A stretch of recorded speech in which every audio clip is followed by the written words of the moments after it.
Welcome, Sagittarius. This is Regina from Pacific Tarot, and I'm reading a message for you precisely at the dark of the new moon in Cancer. However, you'll be receiving this message several days from now.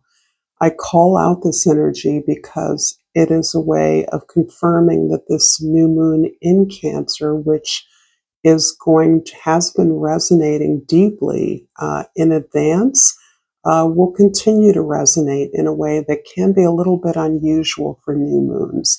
Usually by the time they peak, the energy starts to subside a little bit, but this is the moon's natural sign in Cancer.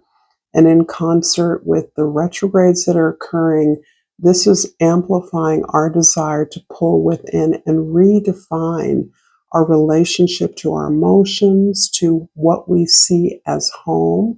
Home can be security, protection, safety, comfort for us.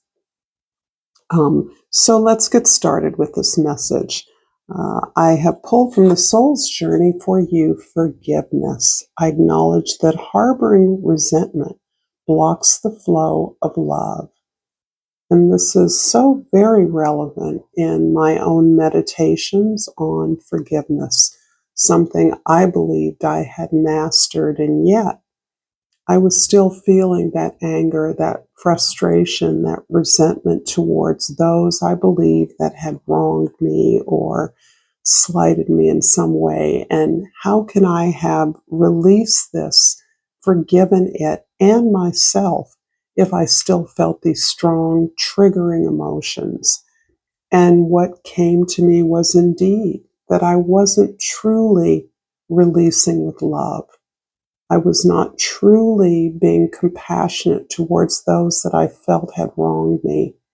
And once I was able to, and this required some deeper digging, I recognized that if I intentionally released these experiences with a sense of compassion, understanding, acceptance, real acceptance, and love, of course, as the foundation of those experiences, I was received the abundant resilience from what had been some very challenging disappointments.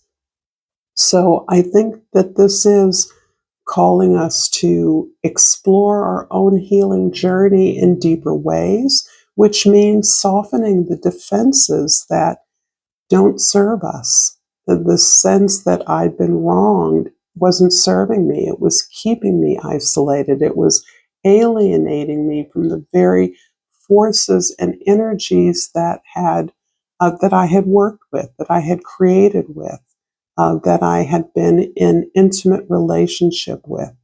So this was very profound for me, and hopefully that is an example of the way that we can continue to learn from the exercise of forgiving others as well as really forgiving ourselves, and releasing those patterns, pacing ourselves in a way that is more detached.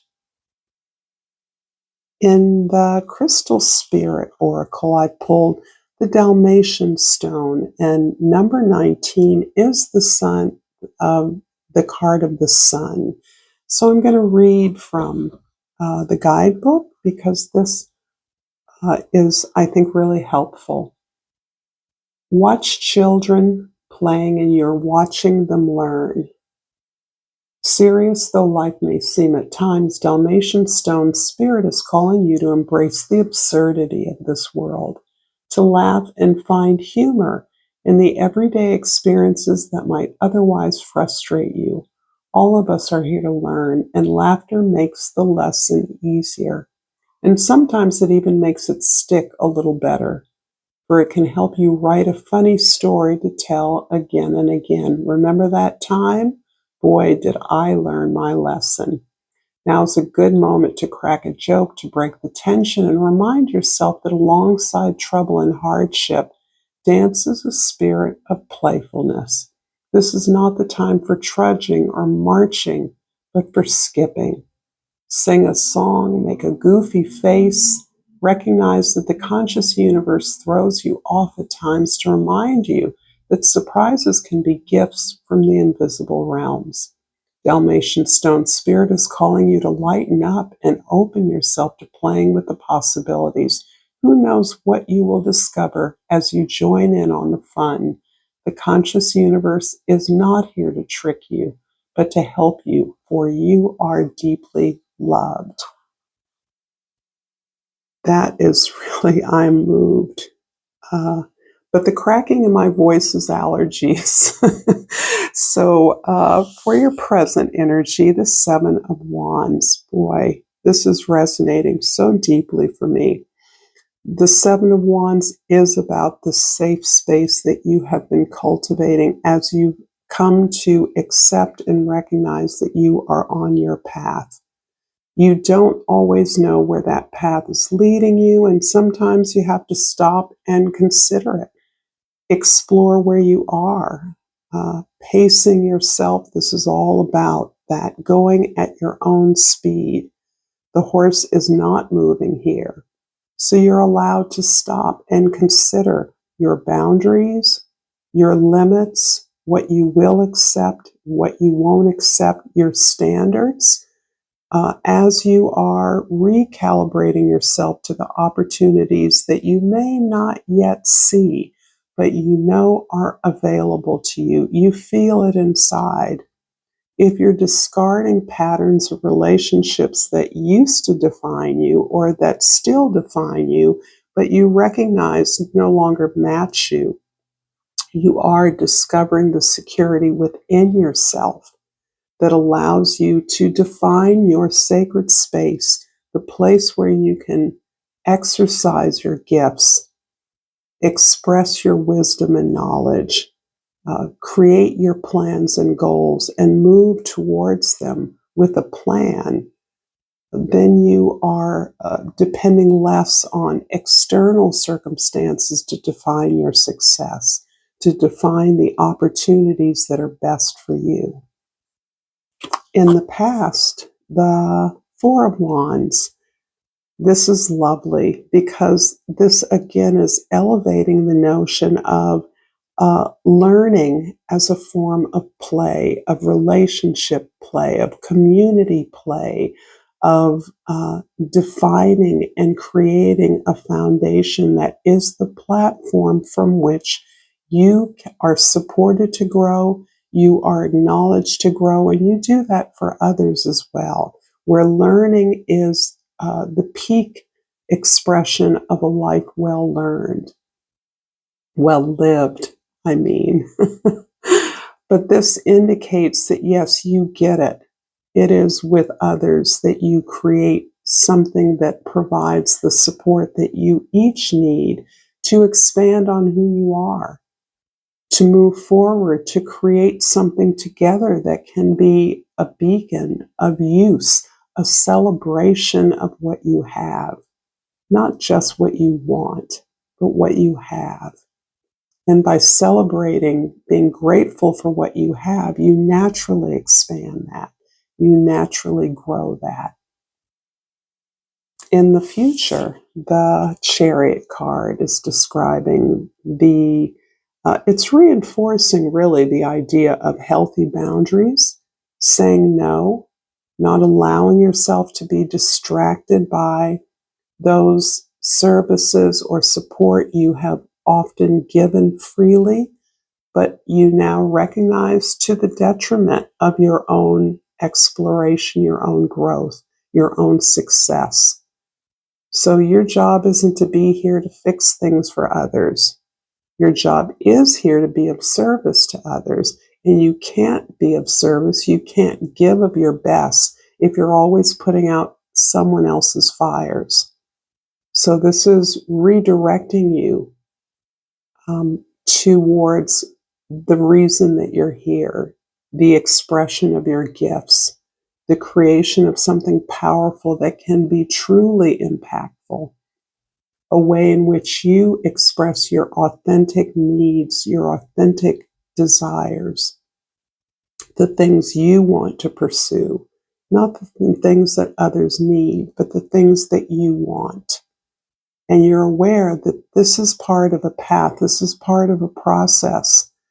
And clearing this sacred space away only confirms the promises you're making to yourself, that you now have new standards. This is a new version of you. There are new alliances that you want to surround yourself or that you aspire towards that are a better reflection of where you're going, of who you are now. Sagittarius, if this reading is resonating for you, please like this video and subscribe to my channel, Pacific Tarot. Thank you so much for being here. And I'm going to clarify the Four of Wands in the past with a couple of cards. And the Wheel of Fortune is stuck to the Four of Swords, the Seven of Wands in the future, in the present, with the Page of Wands and the Moon, and the Chariot card in the future is connected to the Knight of Wands and the Lovers. Okay.